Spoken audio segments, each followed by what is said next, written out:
कहानी की शुरुआत में हम एक छोटे से निक को देखते हैं जिसके पिता उसे बता रहे थे कि भविष्य में तुम्हें एक लड़की मिलेगी जो तुम्हें फूल देगी, उसकी तुम्हें मदद करनी है। निक के पिता के पास कुछ करिश्माई शक्तियाँ थी, वो दूर से ही चीजों को कंट्रोल कर सकते थे। वो एक ऐसी खास फौज से भाग रहे थे जो वर्ल्ड वॉर 2 के बाद उन लोगों को ढूंढ रही थी जिनके पास कुछ करिश्माई शक्तियाँ हैं, ताकि उन्हें जबरदस्ती फौज में भर्ती किया जा सके। निक के पिता ने उसे समझाया कि उस लड़की की मदद करने से और भी बहुत से लोगों की मदद होगी जिन्हें उसकी बहुत जरूरत है। इसके बाद उसी खास गुट डिवीजन से कुछ एजेंट होटल में पहुंचे। निक के पिता ने उसे कुछ भी ऐसा करने से मना किया जिससे वो दोनों पकड़े जाएं, क्योंकि ये लोग भविष्य देख सकते हैं। इससे पहले कि वो टीम उनके कमरे में रेड मारने पहुंचती, निक के पिता ने अपनी शक्तियों से उसे दूसरे कमरे में छुपा दिया। हेनरी कार्वर जो इन एजेंट्स की टीम का लीडर है, उसने रेड शुरू करने का ऑर्डर दिया। निक दूसरे कमरे में छुप कर सब कुछ देख रहा था। जैसे ही रेड शुरू हुई, कमरे से गोलियों की आवाजें आई और उसके पिता ने 2 एजेंट्स को दीवार पर जोर से पटक दिया। इसके बाद कार्वर ने बाकी एजेंट्स को निक के पिता की बॉडी को लैब में लाने को कहा। बेचारा निक चुपचाप छुपा हुआ आंसू बहाता रहा और कार्वर वहाँ से चला गया। अब कहानी 10 साल आगे जाती है, जब कार्वर की निगरानी में एक लड़की को उसकी शक्तियाँ बढ़ाने का इंजेक्शन दिया जा रहा था, लेकिन इस इंजेक्शन से उसकी मौत भी हो सकती है। इस लड़की का नाम है कीरा। इसके बाद हम एक औरत को देखते हैं जिसे जैसे ही कमरे के अंदर लाया गया तो वो साथ ही फर्श पर एक मार्बल गिराती है। इंजेक्शन लगने के कुछ ही पलों बाद कीरा को दौरा पड़ने लगा और मॉनिटर पर उसकी हार्ट रेट सीधी हो गई, जिससे साफ हो गया कि वो मर चुकी है। लेकिन जैसे ही डॉक्टर उसके पास आया, कीरा ने डॉक्टर पर हमला कर दिया। उसने डॉक्टर का सिक्योरिटी पास चुराया और एक सिरिंज उठाई, जिसके बाद वो वहाँ से भाग निकली। एक डॉक्टर ने सिक्योरिटी बटन दबाया जिससे एग्जिट के दरवाजे ऑटोमेटिकली बंद हो गए। जैसे जैसे कीरा बाहर की तरफ भाग रही थी, वो मार्बल जो उस औरत ने फेंका था वो हॉल में रोल करते हुए आया और फिर दरवाजे के लॉक होने से पहले ही उसमें फंस गया, जिससे दरवाजा खुला रह गया। इसके बाद कीरा आसानी से वहाँ से भाग निकली। तभी कार्वर ने विक्टर से कहा कि सभी स्निफर्स को काम पर लगा दो। ये ऐसे लोग थे जिनके पास चीजों को सूंघकर उन्हें छूने वाले आदमियों का पता लगाने की ताकत थी। वहीं हांगकांग में निक अपनी शक्तियों से डाइसिस को कंट्रोल करने की कोशिश कर रहा है।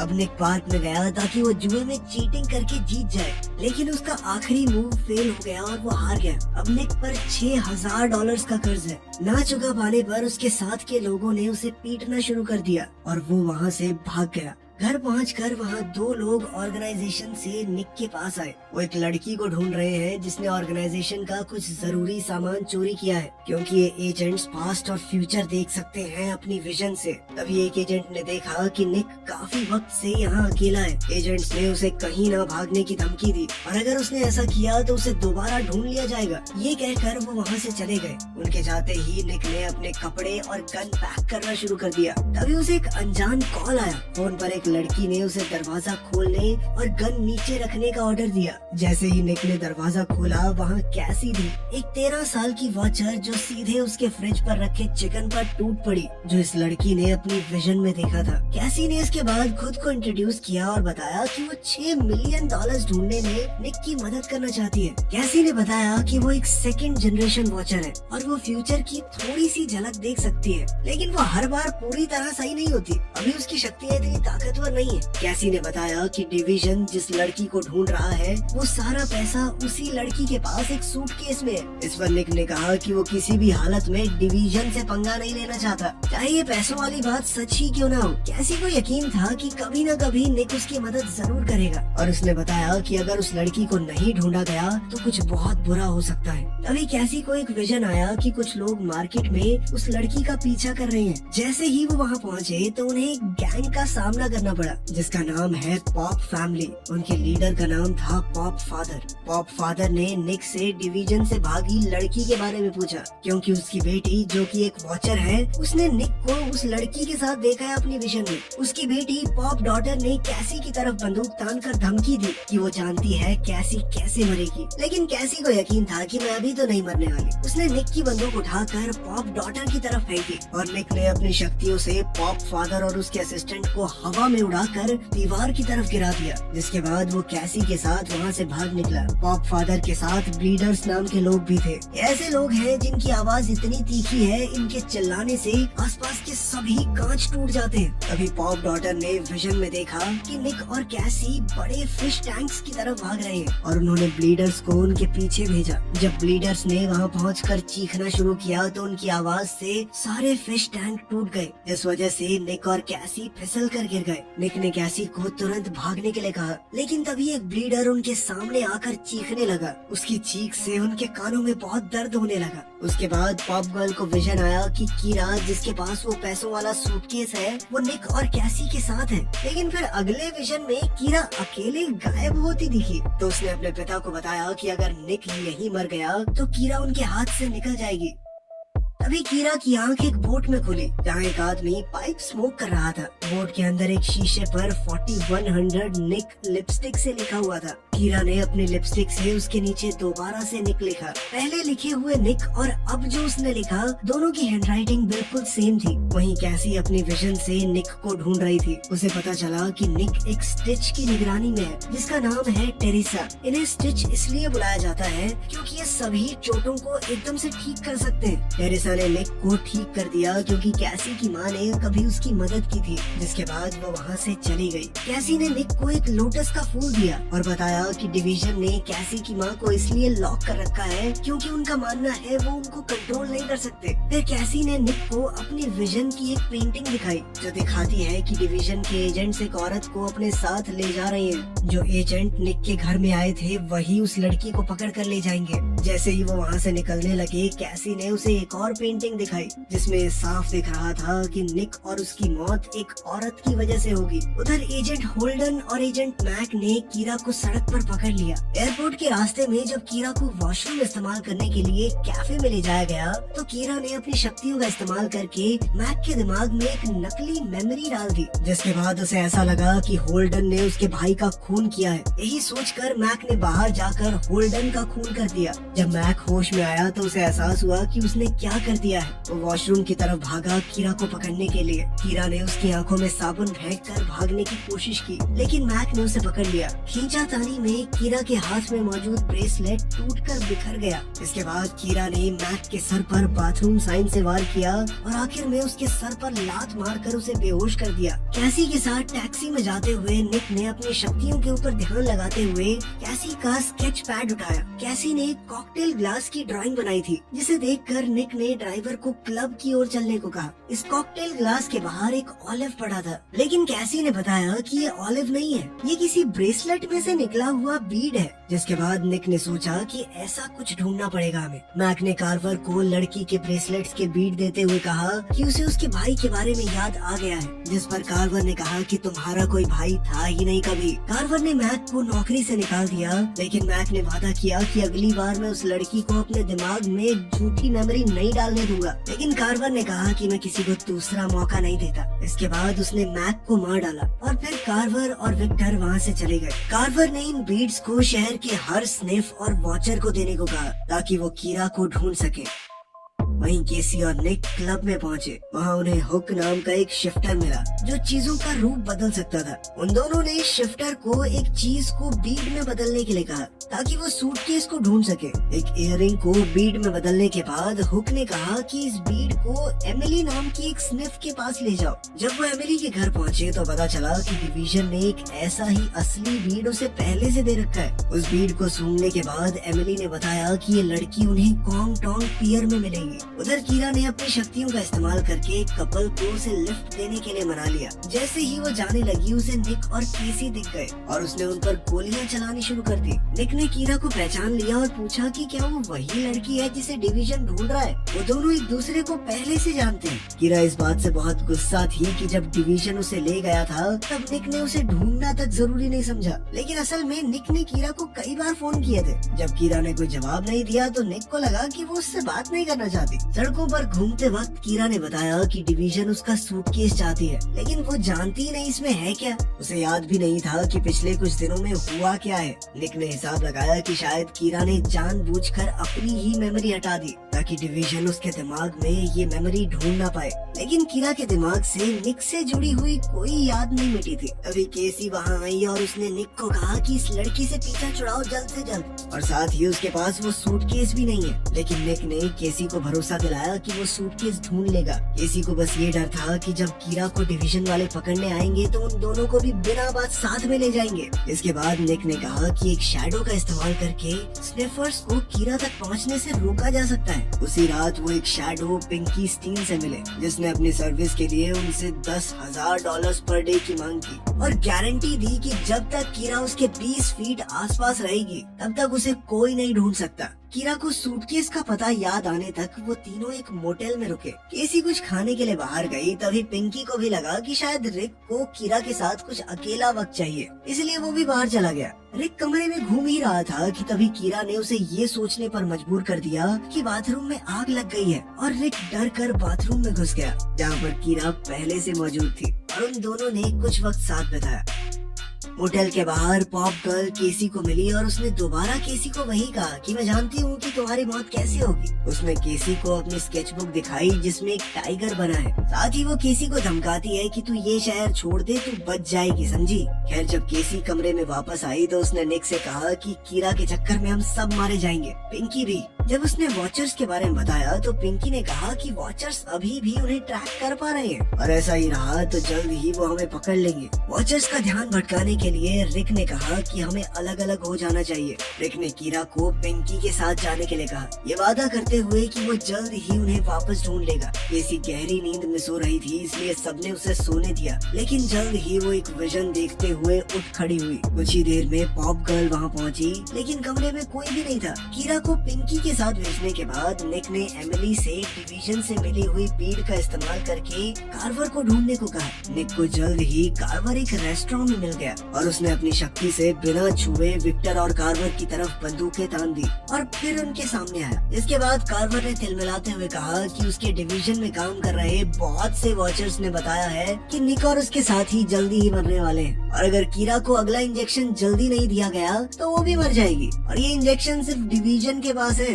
समझा। अब निक का बंदूकों के ऊपर से कंट्रोल कम होता जा रहा था। विक्टर के पास भी शक्तियाँ थी तो उसने उनका इस्तेमाल करके बंदूकों पर कंट्रोल पा लिया। इसके बाद निक ने विक्टर को दीवार की तरफ धक्का दे दिया और बंदूक को अपने हाथ में लेकर भागने लगा। विक्टर ने मौका मिलते ही उस पर गोली चलाई, लेकिन उधर से निक भी अब फ्लोर पर स्लाइड करके गोलियां चला रहा था, लेकिन विक्टर ने हर एक गोली को अपनी ताकत से रोक दिया। इसके बाद निक ने अपनी शक्ति का इस्तेमाल करते हुए गन को हवा में उड़ाकर गोलियां चलानी शुरू की। जब निक इस बंदूक से विक्टर पर वार कर रहा था, उसी दौरान एक और दूसरी बंदूक हवा में तैरते हुए निक को ढूंढ लेती है, लेकिन किस्मत से उसमें गोलियां खत्म हो चुकी थी। अब विक्टर ने अपनी ताकत से इस बंदूक के जरिए निक के सर पर अटैक किया और फिर कुर्सी से उसका रास्ता रोककर नीचे गिरा दिया। इसके बाद विक्टर निक को दीवारों और छत पर जोर जोर से पटकने लगा। वहीं कार्वर रेस्टोरेंट से बाहर आया तो उसे केसी मिली स्केच बनाती हुई। उसने कार्वर से रिक्वेस्ट की कि प्लीज मुझे कोई चोट मत पहुंचाना, लेकिन कार्वर वैसे भी कुछ नहीं करने वाला था, क्योंकि ऐसा करने से फ्यूचर बदल जाएगा और वो नहीं चाहता कि ऐसा कुछ हो।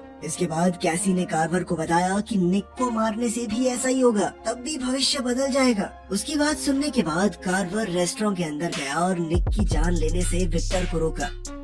उधर जब निक और कैसी होटल पहुँचे तो पता चला कि कीरा की तबीयत खराब हो रही है। वो उसकी बगल में लेटा और उससे पूछा कि आखिर सूटकेस में है क्या। कीरा ने बताया कि उसमें एक साइकिक स्टेरॉइड है जो उनकी ताकत और शक्तियों को बढ़ा सकता है, और डिवीजन के लोग कीरा को इसलिए वापस चाहते हैं क्योंकि आज तक ये इंजेक्शन लगने के बाद कोई जिंदा नहीं बचा, सिर्फ वो अकेली है जो अब तक जिंदा है। केसी ने अपनी विजन का एक और स्केच बनाया जिसमें उसने कीरा के जूते पकड़े हुए हैं। वो अंदर आई और उसने निक और कीरा को ये स्केच दिखाया। जब उन्होंने कीरा के जूते की चेकिंग की तो देखा कि एक लॉकर की चाबी थी उसमें। अभी कीरा की तबीयत और बिगड़ने लगी और बिना वक्त बर्बाद किए वो लोग एमिली के पास गए ये जानने के लिए कि ये चाबी किस चीज की है। कैसी ने उन्हें चेतावनी दी कि पॉप गर्ल को सब कुछ पता चल जाएगा क्योंकि वो उनसे पहले ही सब कुछ देख लेती है। जिसके बाद निक ने वॉचर्स की नजरों से बचने का प्लान सोचा। अब एमिली को पता चला कि लॉकर को छुपाया जा रहा है और कैसी किसी चीज को तब तक नहीं बना पाएगी जब तक वो छुपी हुई है। जैसे ही कैसी ने स्केच करना शुरू किया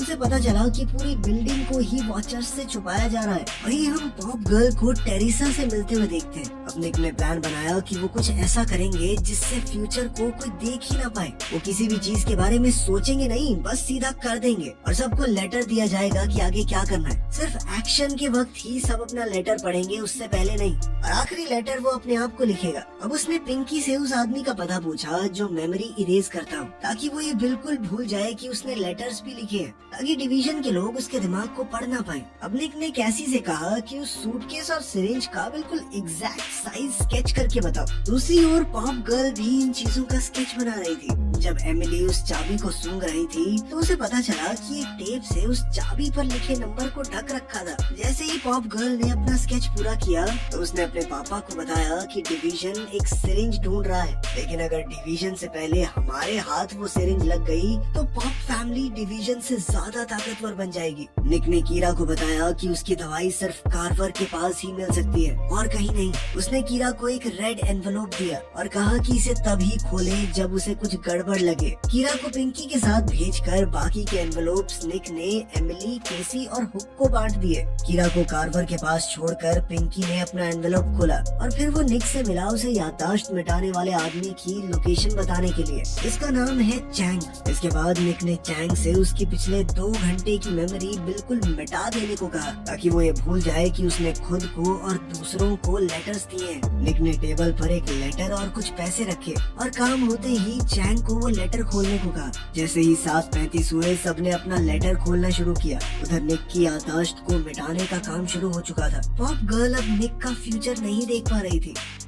वो उस बिल्डिंग में गया जिसे छुपाया जा रहा था। वो वहाँ एक सेफ्टी इंस्पेक्टर बन के गया था। वो लॉकर की तरफ बढ़ा और फिर उसने अपना एनवेलोप खोला। इसमें लिखा था कि उसे लॉकर 4100 को खोलना है। जैसे ही उसने ये लॉकर खोला, एक बूढ़ी औरत ने उस पर गोली चलाई और हुक ने उससे कहा कि अब उसे बिल्डिंग को शैडो करने की जरूरत नहीं है, क्योंकि उसे कीरा ने भेजा है। लॉकर से सूटकेस लेकर हुक अब वापस से मोटेल चला गया। वहाँ उसने सूटकेस को एक दूसरे नकली सूटकेस से बदल दिया। अब केसी सूटकेस को निक के घर ले गई और ड्रॉर से उसकी बंदूक निकाली। उधर जैसे ही निक को याददाश्त मिटने के बाद होश आया, उसने एनवेलोप खोला जिसमें लिखा था कि घर जाओ। जब वो घर पहुंचा, सूटकेस वहीं था, लेकिन अचानक टेरिसा ने उस पर वार कर दिया। सूटकेस को चेक करके उसने इसे पॉप ब्लीडर्स को दे दिया। एक ब्लीडर ने निक के सामने चिल्लाने की कोशिश की, लेकिन टेरिसा ने उसे रोक दिया, ये कहकर कि उसने ब्लीडर्स की बहन से वादा किया है कि वो निक को धीरे धीरे मारेगी। अभी निक को केसी की रखी हुई बंदूक दिखाई दी। अब उसने अपनी शक्ति से बंदूक टेरिसा की तरफ तान दी और उसे कहा कि मुझे जल्दी से ठीक करो।